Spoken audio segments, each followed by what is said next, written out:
Hi friends, आज मैं फिर से लेके आया हूँ आपके लिए काफ़ी ज़्यादा मोटिवेशनल स्टोरी। ये आपको बहुत कुछ सिखाएगा। तो बिना वक्त गंवाए चलिए स्टोरी शुरू करते हैं और हम उम्मीद करते हैं कि आप इसे ज़रूर कुछ सीखेंगे। शीर्षक का नाम है नारद की समस्या। एक बार देव ऋषि नारद अपने पिता ब्रह्मा जी के सामने नारायण नारायण का जाप करते हुए उपस्थित हुए और पूज्य पिताजी को दंडवत प्रणाम किया। नारद जी को सामने देख ब्रह्मा जी ने पूछा, नारद आज कैसे आना हुआ? तुम्हारे मुख के भाव कुछ कह रहे हैं। कोई विशेष प्रयोजन है अथवा कोई नई समस्या?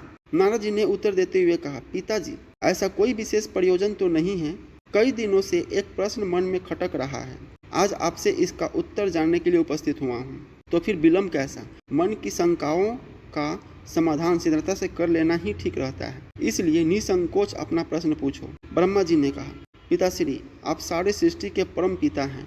देवता और दानव आपकी ही संतान हैं। भक्ति और ज्ञान में देवता श्रेष्ठ है तो शक्ति तथा तपाचरण में दानव श्रेष्ठ है। परंतु मैं इसी प्रश्न में उलझा हूँ कि इन दोनों में कौन अधिक श्रेष्ठ है, और आपने देवों को स्वर्ग और दानवों को पाताल लोक में जगह दी है, ऐसा क्यों?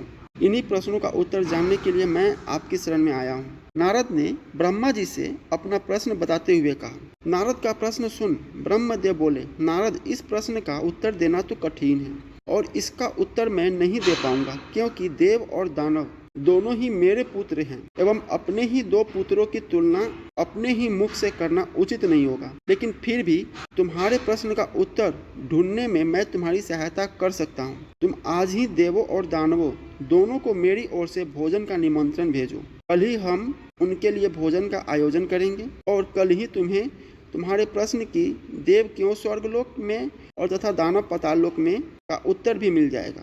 नारद तत्काल ही असुरों और देवों को निमंत्रण दे आए। दूसरे दिन दानव ब्रह्मलोक में भोजन का आनंद लेने के लिए पहुंच गए और उन्होंने पहले पहुंचने के कारण भोजन की पहली शुरुआत खुद से करने के लिए ब्रह्मा जी से आग्रह किया।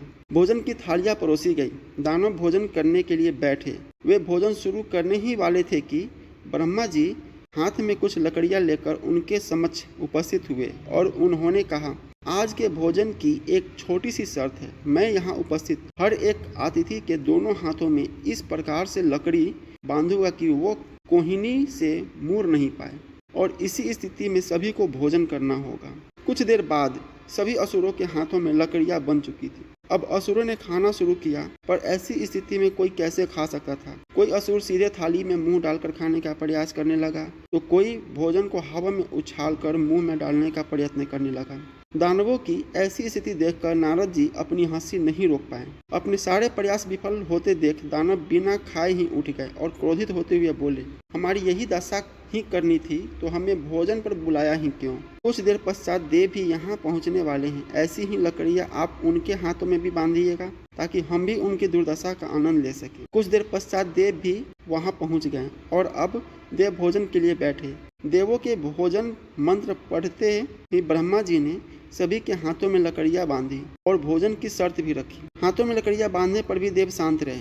वे समझ चुके थे कि खुद अपने हाथ से भोजन करना संभव नहीं है, अतः वे थोड़ा आगे खिसक गए और थाली से अन्न उठा सामने वाले को खिलाकर भोजन आरंभ किया। बड़े ही स्नेह के साथ वे एक दूसरे को खिला रहे थे और भोजन का आनंद ले रहे थे। उन्होंने भोजन का भरपूर स्वाद लिया, साथ ही दूसरों के प्रति अपना स्नेह और सम्मान जाहिर किया। यह कल्पना हमें क्यों नहीं सूझी? इसी विचार के साथ दानव बहुत दुखी होने लगे। नारद जी यह देखकर मुस्कुरा रहे थे।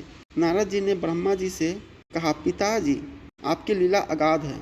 युक्ति, शक्ति और सामर्थ्य का उपयोग स्वार्थ हेतु करने की अपेक्षा परमार्थ के लिए करने वाले का जीवन ही श्रेष्ठ होता है। दूसरों की भलाई में ही अपनी भलाई है। यह आपने का प्रमाण दिखा दिया और मुझे अपने प्रश्नों का उत्तर मिल गया। ब्रह्मा जी को सबने प्रणाम किया और वहां से विदा ली। मित्रों, हमें यह जीवन सिर्फ अपने ही स्वार्थ के लिए नहीं मिला है। यदि हम अपना उपयोग परोपकार के कार्यों के लिए करते हैं तो निश्चित रूप से हमें इसी जीवन में स्वर्ग की प्राप्ति होगी। यदि हम दूसरों को प्यार और स्नेह देंगे तो बदले में हमें भी वही मिलेगा। यदि हम अपने सामर्थ्य के अनुसार हमारे समाज के लिए एक छोटा सा योगदान भी दे सके तो यह अपने आप में एक बहुत बड़ी उपलब्धि के बराबर है। तो फ्रेंड्स, कैसा लगा स्टोरी प्लीज़ कमेंट करके बताइए और हमारे चैनल को सब्सक्राइब कर दीजिएगा। मिलते हैं अगले स्टोरी में।